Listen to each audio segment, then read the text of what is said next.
people logging in right?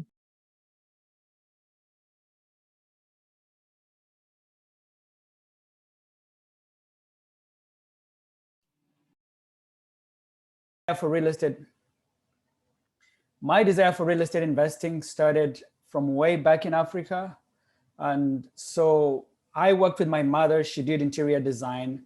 And that's kind of how my wheels started turning about, oh, the next level up should be real estate investing, because I was fixing up people's houses. So I was like, what about I start owning these houses, some of these houses? So that's really where it started. And of course, real estate is done very differently in Africa. When I moved here in 2012, of course, I originally was a journalist. I did journalism and film. And so when I came over here, my degree did not convert. So I had to start from scratch, doing merchandising, but then my entrepreneurial spirit was still alive in me. And when I realized that I was being charged a ton in taxes and interest, I figured I started learning about how America works and how business owners get rewarded better and they get the better tax incentives. I started re-exploring real estate investing. I attended a bunch of guru events. I bought quite a few products, actually. I spent a few thousand to buy a bunch of products. But unfortunately, the lack of community and support really didn't get me where I wanted to be. But 2 years ago, when I came across this community, because I had tried to do it on my own and got frustrated, I saw the value in working with this community and learning, of course, the support, the classes, the mentorship, the local community. That made a lot of sense to me because I had been there, tried to do it on my own and didn't succeed. So that is my story in a nutshell. I'm so blessed to be a part of this. Since getting started with this community, we've participated in about 12 fix and flips. Many of them were more or less, we were managing an individual's flips and learning from them. But my wife and I have been doing quite a few flips on our own. So we're grateful for what we've learned, that we can, now we have our own wings to fly on our own, and all the different pieces that come into play when putting deals together, finding deals and putting them together. So we're really blessed to be a part of this. So about this property, when we joined this community, actually, it was really cool to be able to go to study groups. When we take our classes, we go to study groups. And so we heard what people were doing to try to find deals, right? One of those strategies was bandit signs. So we ordered some bandit signs and put them out around the Twin Cities. As a matter of fact, we had a film business. That's kind of how we found this community. So we were hired to take pictures for an investor within the community. And we were like, oh, you guys have a community of investors? We would like to be a part of this. So we explored it and joined. So anyway, we put out a bunch of signs and went on vacation to Arizona. And while we were on vacation, somebody called us trying to sell their house.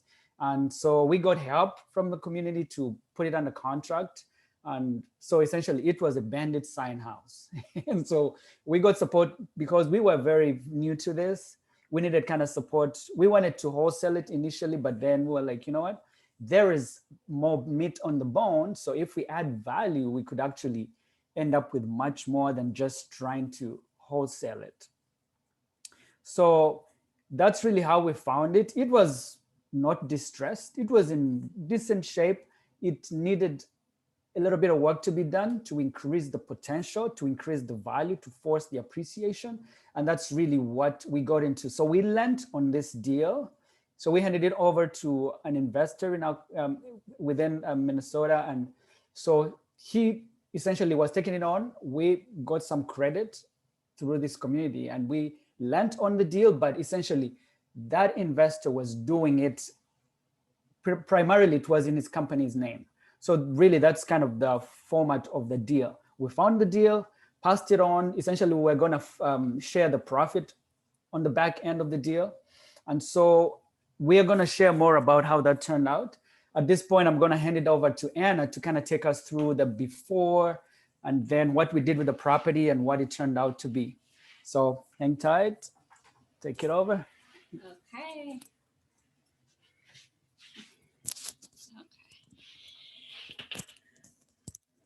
Morning, everyone. I'm Anna Buriyomwe. I'm still learning how to say my last name.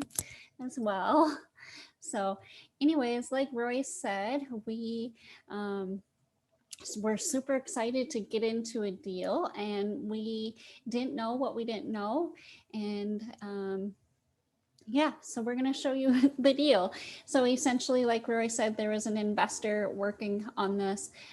There were, looking back, quite a few red flags, and today we're going to share how we navigated through those and created a successful property that we look forward to holding for a real long time. So I'm going to share my screen and pull up, let's see, my desktop. You don't need to see all that. Okay, one sec. Let me stop share and get what I want up. Okay, so like Roy said, initially the investor who his company on this deal acquired the property for $190,000. And we'll go through. Roy and I really wanted to be involved in it, and so we got little tasks throughout. I think this is what I'm looking for. So I'm going to pull up the pictures. So this house is in St. Paul, Minnesota. Initially, it was a two bedroom, 1.5 baths. I am just looking for this. Sorry, one sec. It should be right on my desktop.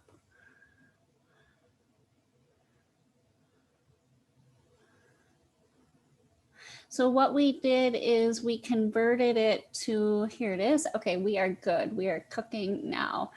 We actually just got home from vacation like half an hour ago. So we're still a little bit in vacation mode. Okay, share screen. Here we go. So it was a 2-bedroom, 1.5 bath, and we did not do much other than cosmetic on the exterior. On the interior, we took it down to the studs. We did all new wiring, all new HVAC, all new plumbing, and as the house is today, we now legally have a 4-bedroom, 3-bathroom house. It is 1,800 square feet. It is in an area with an incredible walk score. We're about 4 blocks from the light rail, 5 blocks from the light rail. So here's the before exterior pictures. The roof was in okay condition, probably closer to the end of its life. It's actually getting replaced next week. So we'll share about that, and needed regrading and landscaping. This is the porch on the front of the house, a very typical porch that you'll see. The house was originally built in 1912. We found all sorts of fun things in the house related to that era. We're not involved really in the demolition. And looking back, there's things I definitely would have saved, but some good lessons. So the front door, the porch is right here. When you walk in, there was this long, narrow room in the entry. And so where this X is, you'll see we took that wall out and opened up the kitchen and made it a complete open concept. On the other side, where you can't see here, we made an office where we're actually sitting there right now. So here's that, you can see. So we put up a wall. We use it as an office, but legally it is a bedroom. There's a closet, window, so it is a bedroom. Okay, so then this is the bathroom on the main level, pretty outdated. So completely updated that. And like I said, we actually replaced all of the plumbing. Learned a lot about the process of permits. Here's the kitchen. The hard thing from a design standpoint, I love design. Roy does real estate investing full time now. I'm actually a professor at the University of Minnesota. I've been able to cut my job down to 3 days a week, but I love helping with the design and kind of reconceptualizing, giving new life to houses. So here's the kitchen. The kitchen was, the era more of the 70s, 80s, probably 70s, and very tight. It was hard to even get through where the edge of the counter and stove are. It was hard to get through.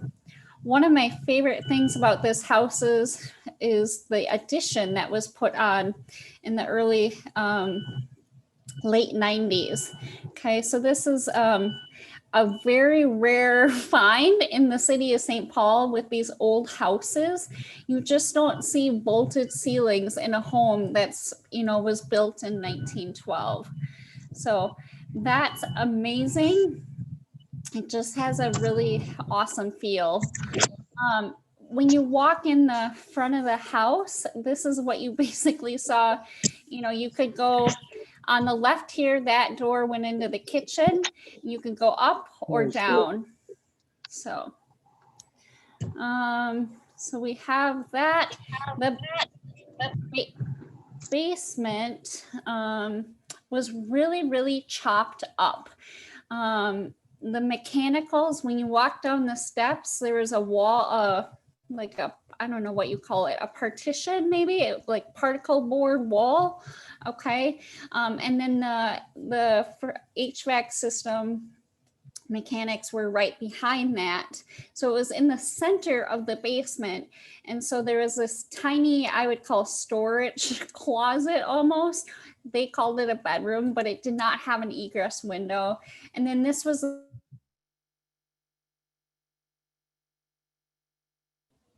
so this is the bathroom. And if you are an investor, you'll notice kind of right away, kind of a big cost of something we had to do here. It's hazardous to have a fuse box in the bathroom, right? So there were things that had to be done right away just to deal with the hazardous things in the house that the city is gonna, make you bring up to code. And also, we want it to be a safe, quality place. So we moved the fuse box, we put brand new wiring, we insulated the house. I have pictures of the prior installation. It's newspaper articles from the early 1900s. So that was super cool. Scott, I'm sure you've seen that in some of your houses. Where absolutely. And I actually have a newspaper from, I need to show that someday. I have a newspaper from 1907. Wow. Yeah. And it's just amazing when you look at it. It's the grammar and the sentencing and all that. We've come a little ways when it comes to print and media. So, but yeah, that's really cool. It's very cool. Yeah, there's some from the 1930s too, and women in their skirts with their, Camel cigarettes. My job is less stressful with my Camels. But yeah, it's amazing what you can find and what you have to be prepared for once you open up the walls of a house. And this was a huge rehab. One of the reasons we're very excited to hold this is we know exactly what is in the walls, down to the bones. So here's the basement. You can see, here's the stairs coming down. You could go to the right into this tiny storage room. To the left, there was a laundry room, and then that half bathroom. And so I don't have time today, but I would love to just, if you have ever seen a total gut, all the concrete was up, right? You have big holes, rerunning plumbing. So it was a lot of work. And like we said, we wanted to learn, and we did learn a lot. There are just red flags. So we'll share more about that definitely. So upstairs so we put a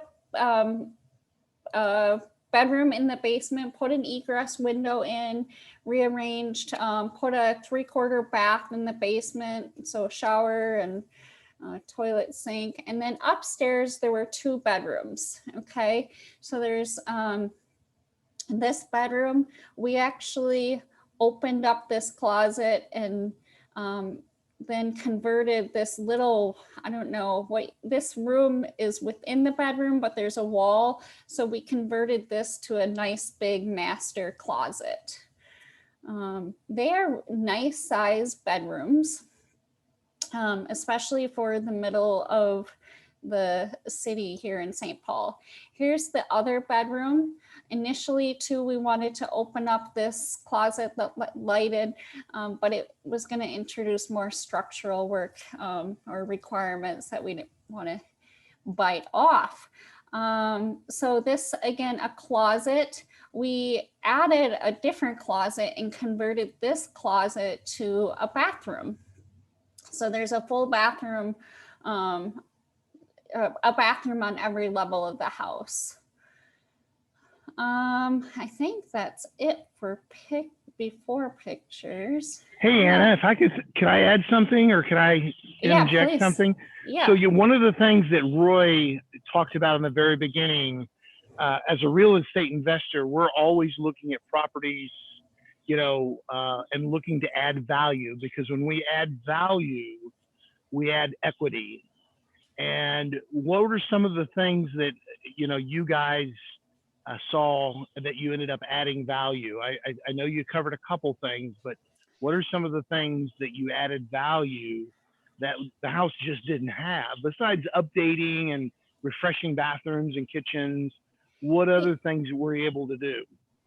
Yeah, so the open concept is a big way to add value. So opening up the floor plan. Obviously in a home that's so old, updating all the mechanicals was a big value ticket. But then one of the best ways to add value is adding bathrooms and bedrooms, right? And so we added 2 bedrooms and we added 1.5 bathrooms. Which is a big deal in this neighborhood, because most of the houses in the neighborhood are 3 bedroom, 1 bath. So yeah. That's huge. All those indicators are all those added value improvements, add a lot. I know, I'll just give an example for everybody on, we added, like you're talking about, we went in one house where it was a 2 bath and we went to 4 full and a half. And, there's expense added to that, but that alone was able to allow us to take this to that particular property to another whole price point, of like 60,000 more than where it would have been with just a 2 bedroom. So bedroom and bathrooms, to your point, are huge. And, finding those things that you can add value, it's imperative for you to be able to receive or actually achieve top ARVs, or in this case, you guys are going to go through numbers on holding the property, whether it's a long-term rental or a short-term rental, you're able to achieve those higher gross monthly incomes. So thank you for sharing that. I'll let you continue on here. I do want to add in, guys, if you want to during this, please type in some questions and we'll get to that and have Roy and Anna answer those here in about 10-15 minutes, but you are able to type in the chat room those questions. I'll go ahead and go back on mute there. Okay, I'm gonna take you through a quick tour here. So let me reverse my camera and do that. Okay, are we good with video and audio? Yes, we're really good. Boy, that's some really cool landscaping. Okay. Go ahead. Yeah, so you remember that landscaping, really it was just a lot of sweat equity. And we painted the front trim black just to modernize it. You can see some of the houses next door. They're nice. So great neighborhood. So then this porch, go in.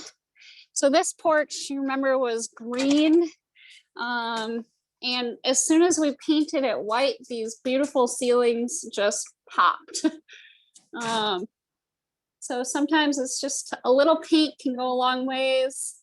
It has these nice leaded glass windows. We kept those. So here, remember there was a wall here. So we opened it up completely. That's amazing. Look how bright and open it is.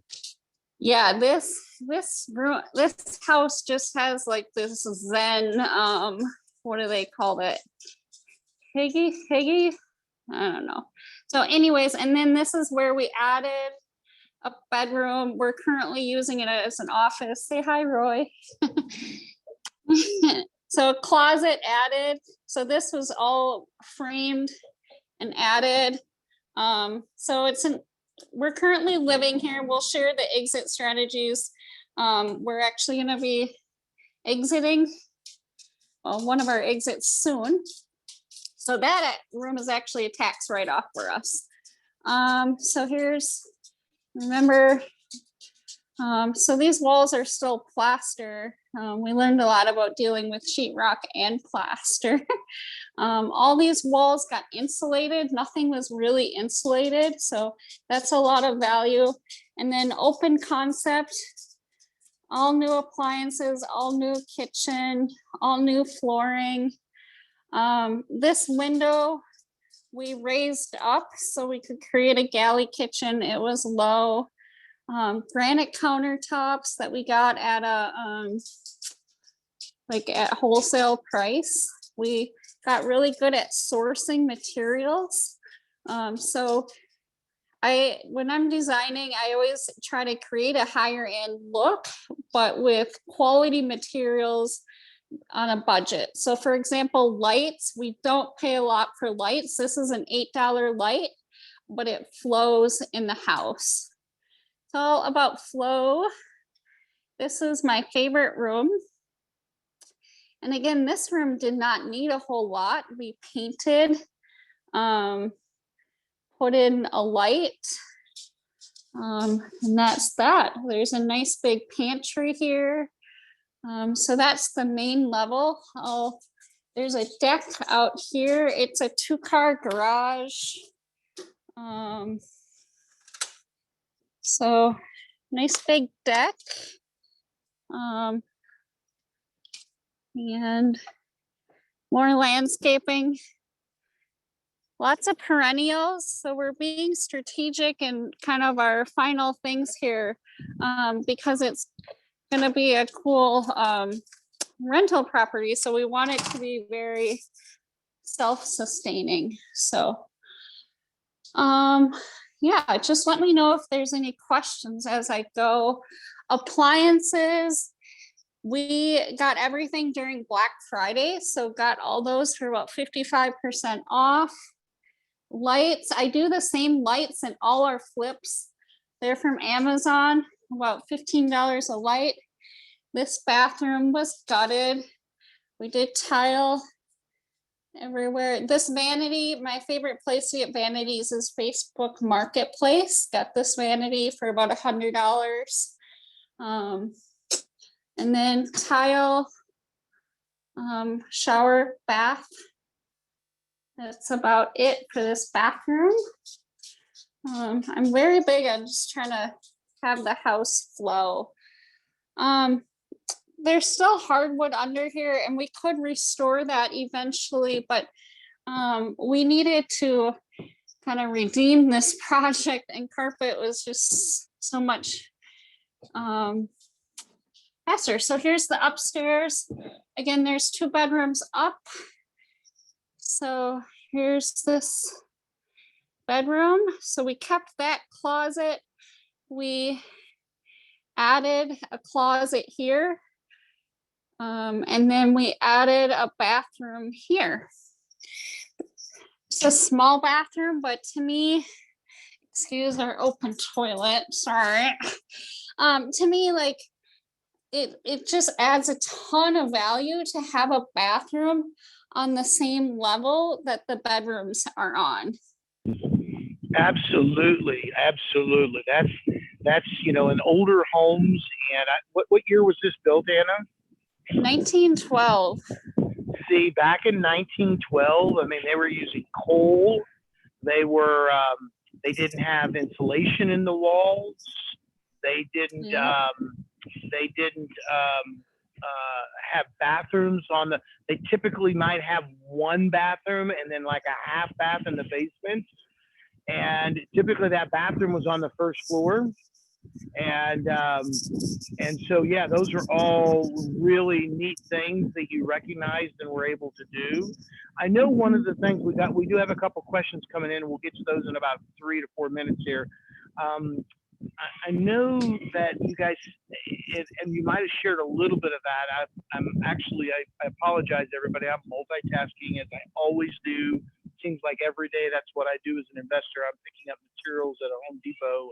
I've got contractors at 3 of my locations today, so I'm picking up vanities and plumbing and all kinds of things. But did you talk a little bit about your story, about how when you got started and you first bought this property, some of the challenges that you got into, and how you were able to use this community and the education that we're all a part of to kind of pivot and to be able to take a thing that was like a punch in the stomach to like something that's going to be beautiful, like you have?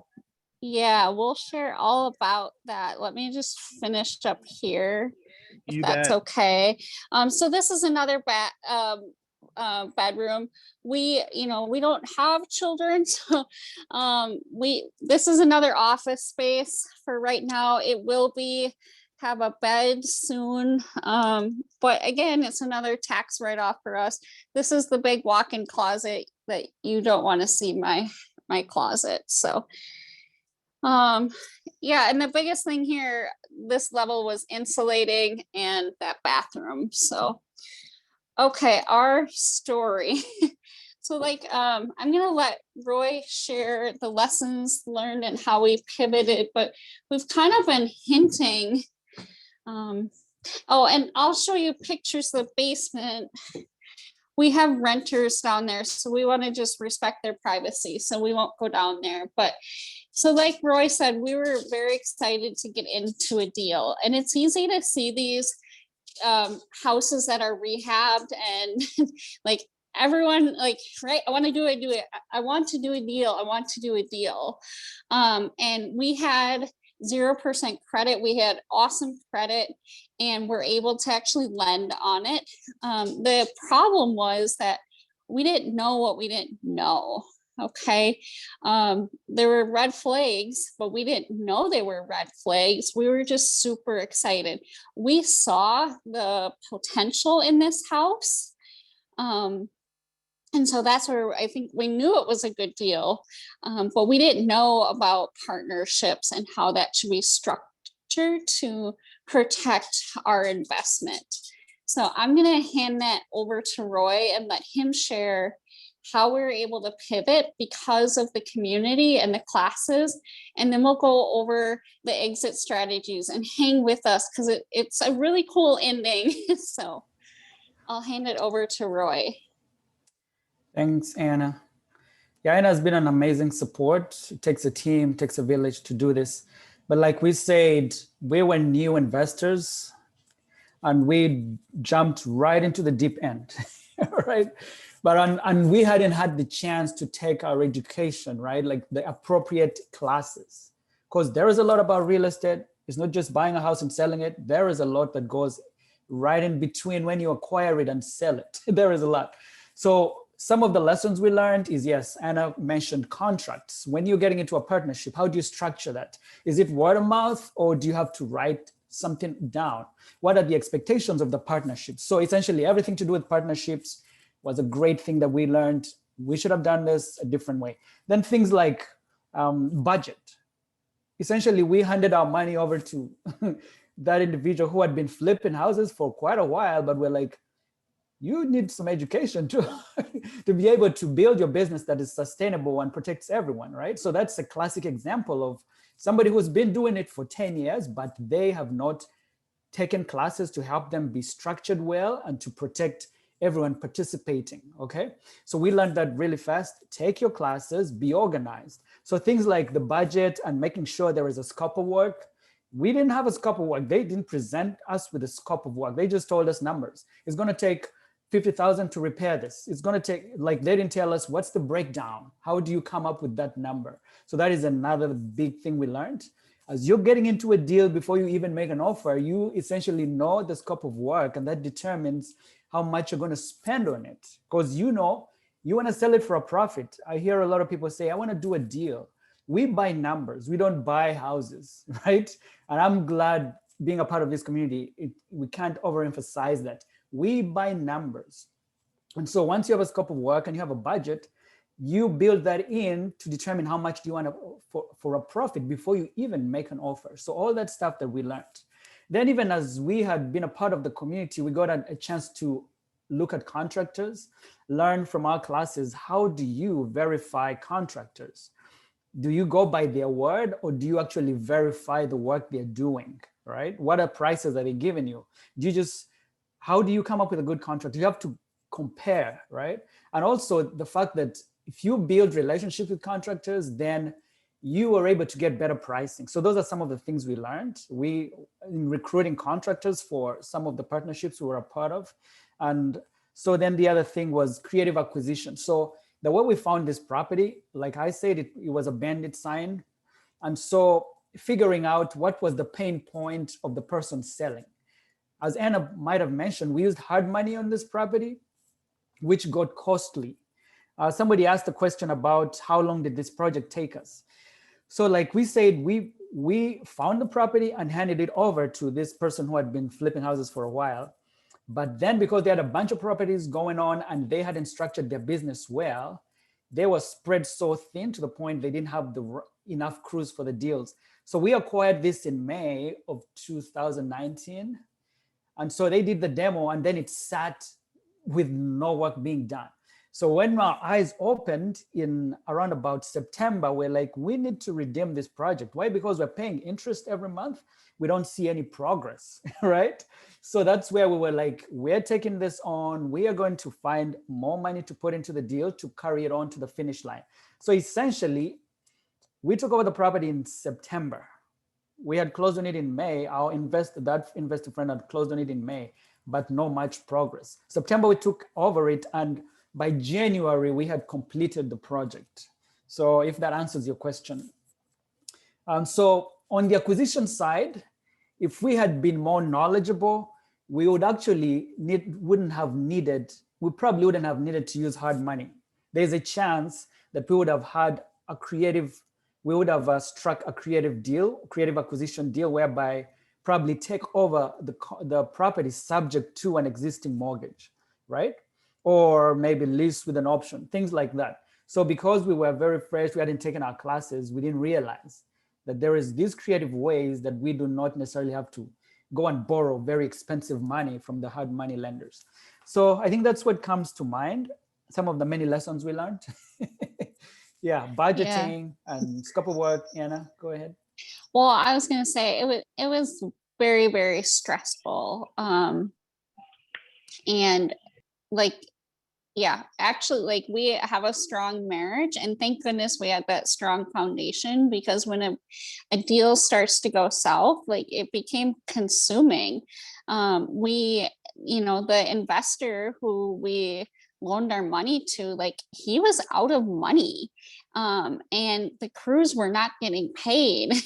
And so between the time of him acquiring and us finding a way out, we took as many classes and took we had like coaching sessions and just the moral support, the morale of the community. It wasn't like, are we going to get through this? It was just a matter of finding how we were going to get through it.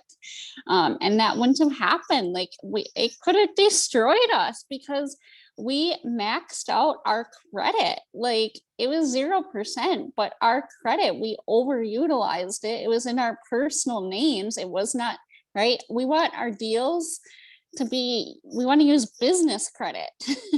And we had very little of that at the time.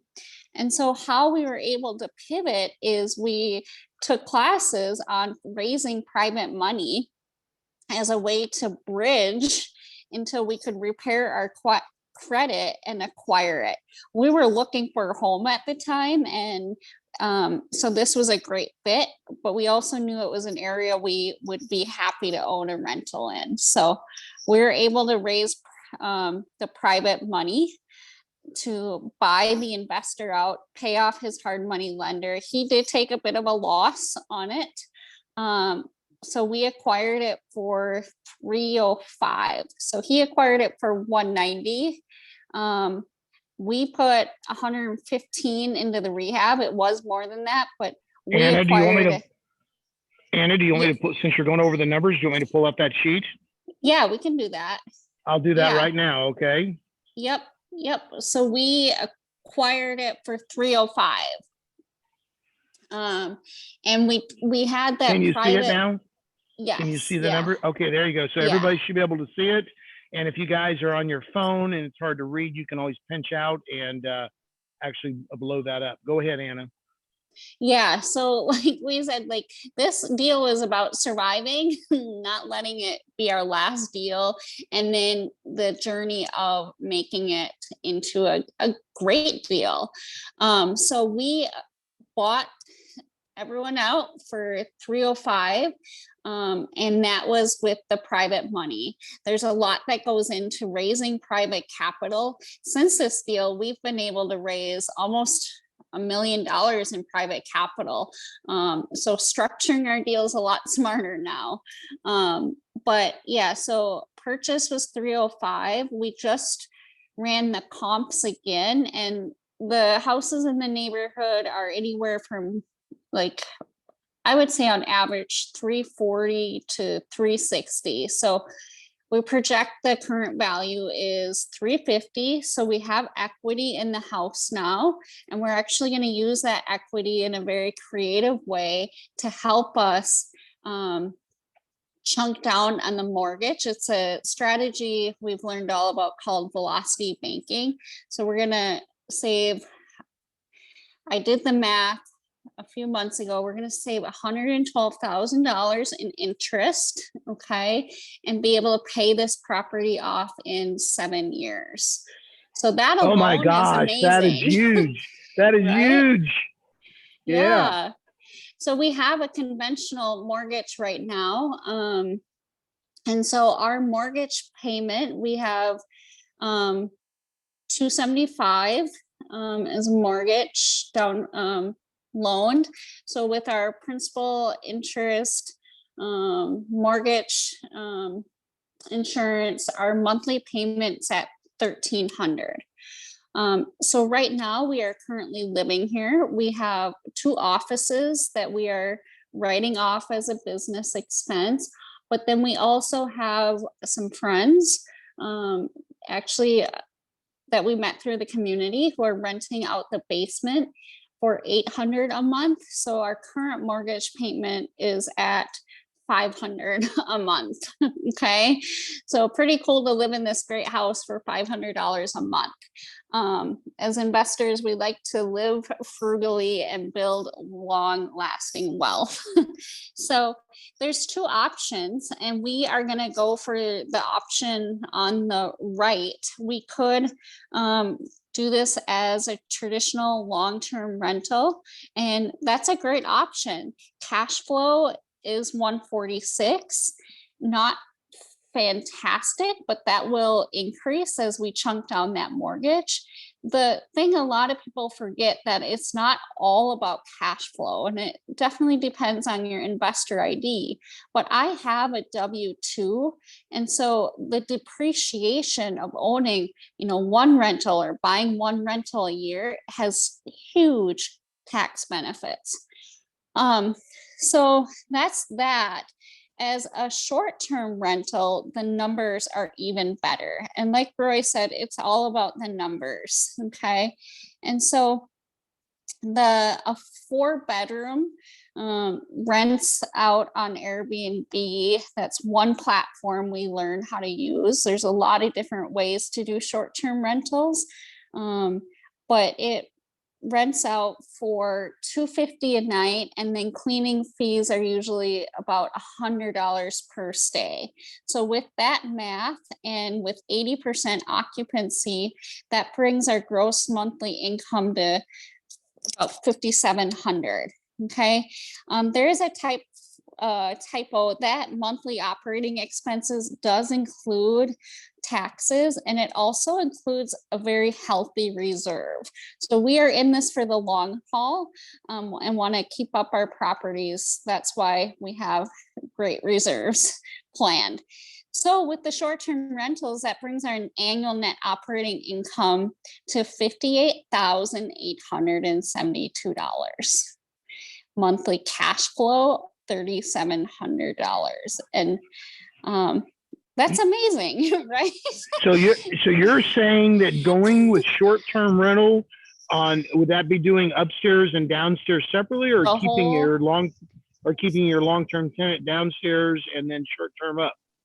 What was that? We would actually plan, and we're actually pivoting that direction. We would plan to short-term rental the whole thing. $3,700 cash flow. Yeah, I mean, that's monthly cash flow. That's close to replacing my entire income. And like, the reason it's possible is because we have a lot of leads on other properties, a few in the neighborhood that are vacant, probate. We're actually need to leave soon because we're going to look at a house, and the seller wants to find creative options like seller finance. We're excited about the house we're going to look at. It's on a lake. So we'll move to the lake and we'll short-term rental this house. The one cool thing, it's pretty much ready to go. I'll show you if we stop the share. We have it set up, ready to go.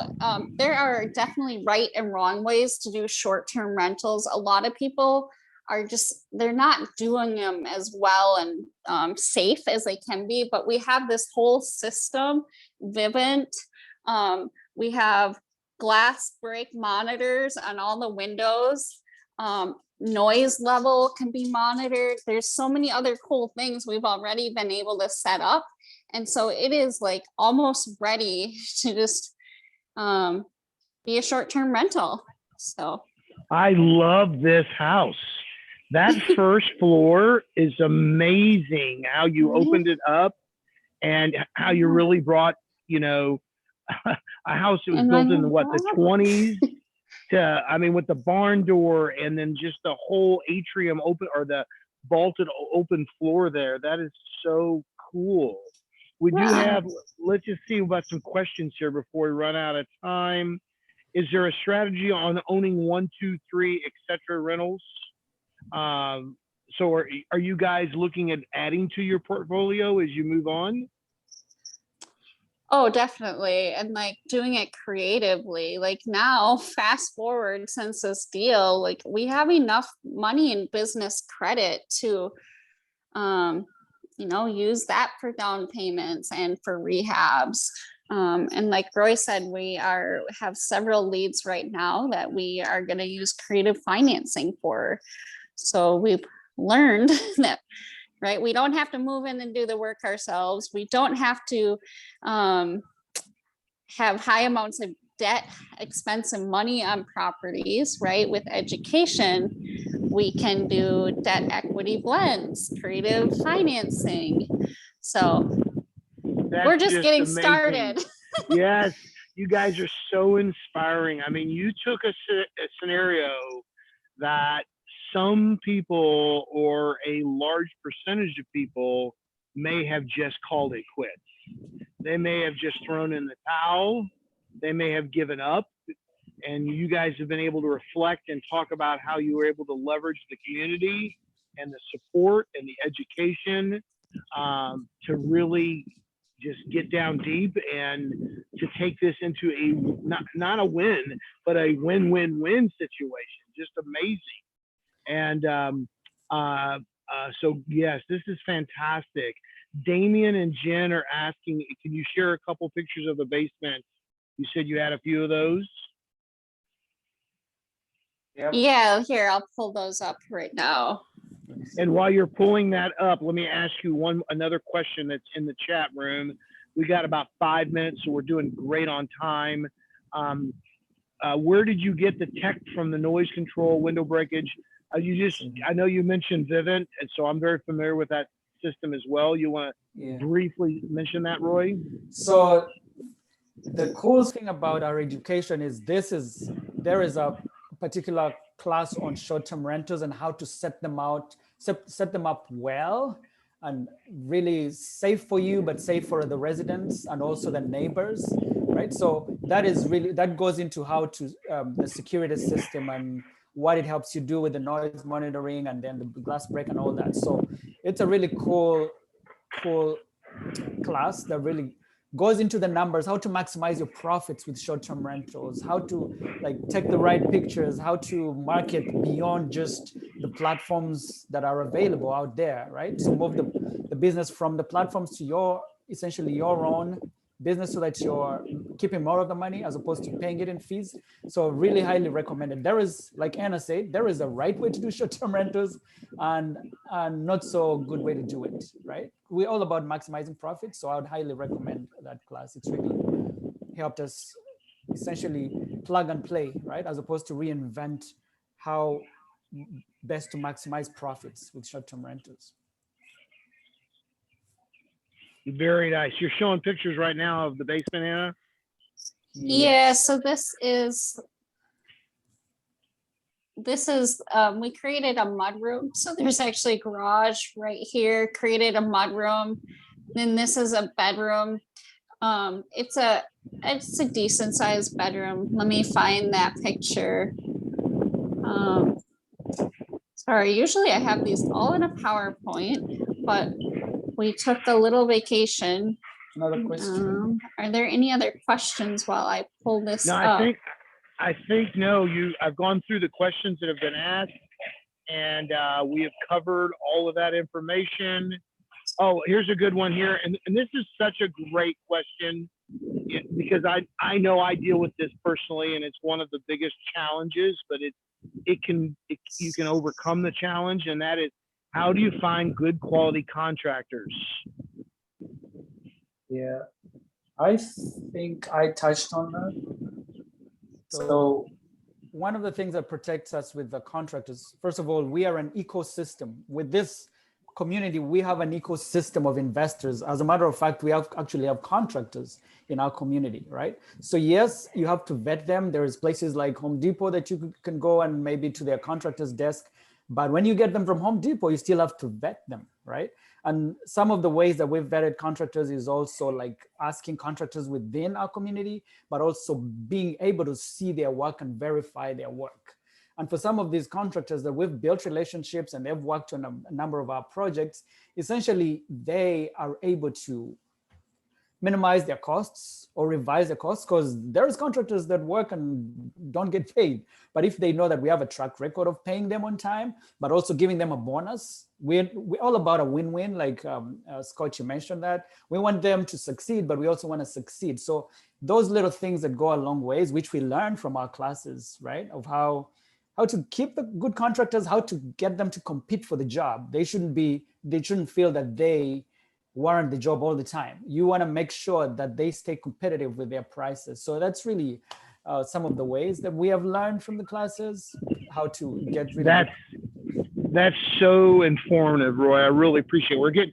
We're getting pretty close to being able to wrap this up, guys. I do want to mention to everybody that, we'd love to have you keep coming out on these Saturday Zoom property tours. Next Saturday, we're going to be featuring another community. Next Saturday, another one community. I'm sorry. Oh, okay. Can you hear me okay, guys? Yes, we can. Yeah, so next Saturday at the same time, we're going to be featuring community member from that actually lives up on the East Coast, up in I believe he's up in the New York market and or Philly market. Those are also close together there on a deal that he's doing down in Florida. It's a new construction property that he's just finished up, and he actually just sold it and hasn't closed on it. I think he was supposed to close yesterday. We got pushed back a few days. So we'll be featuring him next Saturday. And then the Saturday after that, we're going to be coming right back to Minnesota, and we're going to be featuring Ken Muck, who we've had out before on one of his new deals. So we definitely want you guys to keep connected with this.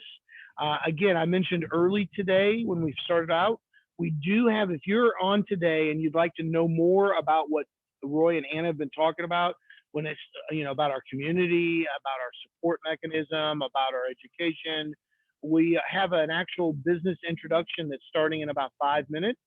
You can get with whoever invited you, and they can get you that link, and you guys can plug into that and learn a lot more. And Umair will go into depth on a lot more things. Anna, Roy, you have been incredible tour guides today. I have been so inspired by your story, and look forward to having you back out at some point again on your next deal. Thank you, Scott. We really appreciate you putting all this together so other people can learn from some people's mistakes, right? That's the power of community, and their successes too, right? So it's awesome. Good to hang out with you guys. Well, thank you guys. Everybody have a great, great weekend. And we'll look forward to seeing you next Saturday at 11 o'clock. And you can invite anybody out you'd like to, and friends, family. We'd love to see them out. And again, Roy and Anna, we look forward to talking to you guys and seeing you guys soon. Everybody have a great weekend. See y'all. Bye.